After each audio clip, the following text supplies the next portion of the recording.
மதுரை அருகே டங்ஸ்டன் திட்டம் அமைக்க கைவிட வலியுறுத்தி தனி தீர்மானம் சட்டப்பேரவையில் ஒருமனதாக நிறைவேற்றப்பட்ட நிலையில் மத்திய அரசுக்கு அனுப்பி வைப்பு.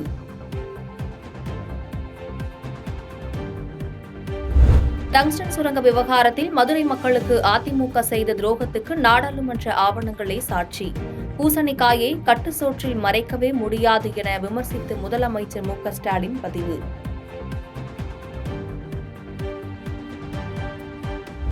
டங்ஸ்டன் சுரங்க விவகாரத்தில் முதலமைச்சர் கீழ்த்தரமான அரசியல் ஆதாயம் தேடுவதாக எடப்பாடி பழனிசாமி கடும் விமர்சனம்.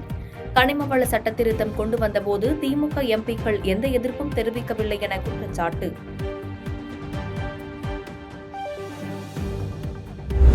டங்ஸ்டன் சுரங்கம் அமைந்தால் முதலமைச்சராக தொடர மாட்டேன்.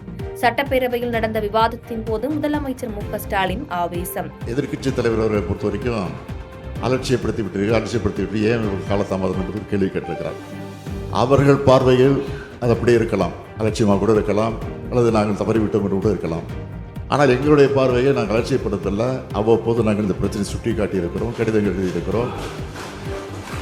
அதனால தான் திரும்ப திரும்ப சொல்லுகிறேன், எந்த காரணத்தை கொண்டோ தமிழ்நாட்டுக்குள்ள அவர்கள் போடக்கூடிய இந்த திட்டம் நிச்சயம் வரக்கூடிய வாய்ப்பே இருக்காது. அதை தடுத்து நிறுத்துவோம். அப்படி ஒரு சூழல் வந்தால் அந்த பொறுப்பில் நான் இருக்க மாட்டேன். விடுதலை சிறுத்தைகள் கட்சியிலிருந்து ஆதவ் அர்ஜுனா 6 மாத காலத்திற்கு இடைநீக்கம். அம்பேத்கர் தொடர்பான நூல் வெளியீட்டு விழாவில் பேசிய கருத்துக்கள் சர்ச்சையான நிலையில் நடவடிக்கை.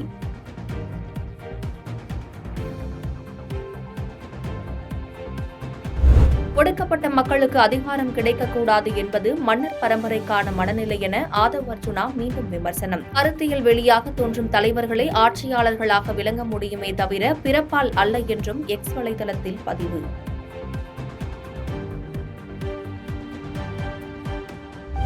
பலமுறை அறிவுறுத்தல் வழங்கியும் அதனை மீறியதால் ஆதவ் அர்ஜுனா இடைநீக்கம்.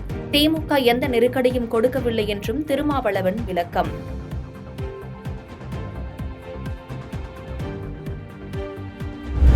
பாஜக கட்சி யாருடைய கட்டுப்பாட்டில் உள்ளது? அதானியிடமா, மோடியிடமா? அண்ணாமலை விமர்சனத்திற்கு விசிக தலைவர் திருமாவளவன் பதில்.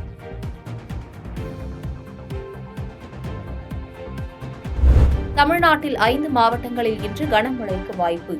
நாகை, திருவள்ளூர், தஞ்சை, மயிலாடுதுறை, கடலூர் மாவட்டங்களில் மழை பெய்யும் என வானிலை ஆய்வு மையம் கணிப்பு.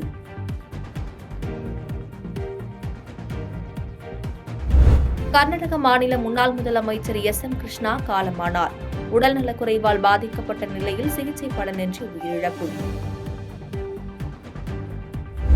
இந்திய ரிசர்வ் வங்கியின் புதிய ஆளுநராக மத்திய வருவாய்த்துறை செயலாளர் சஞ்சய் மல்கோத்ரா நியமனம். 3 ஆண்டுகளுக்கு ரிசர்வ் வங்கியின் ஆளுநராக செயல்படுவார் என அறிவிப்பு. ராஜஸ்தானில் ஆழ்துளை கிணற்றில் சிக்கிய 5 வயது சிறுவன். கிணற்றின் அருகே பள்ளம் தோன்றி சிறுவனை காப்பாற்றும் முயற்சிகள் தீவிரம்.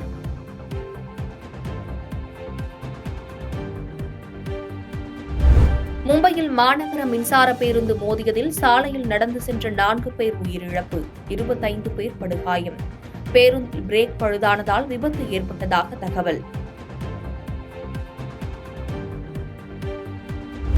இமாச்சல் மாநிலத்தில் பனிப்பொழிவு அதிகரித்து இருப்பதால் குவியும் சுற்றுலா பயணிகள்.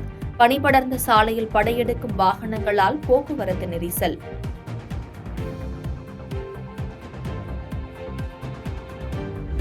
கிளர்ச்சியாளர்களிடம் அரசை முழுமையாக ஒப்படைக்க முடிவு. சிரிய பிரதமர் முகமது காஜி ஜலாலி அறிவிப்பு.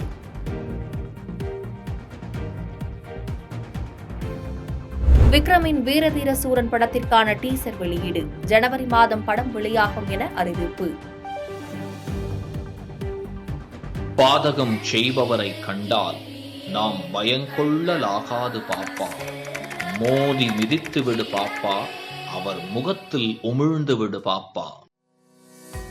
அண்மை செய்திகளை உடனுக்குடன் தெரிந்து கொள்ள இணைந்திருங்கள் இயம்நாடு தொலைக்காட்சியுடன்.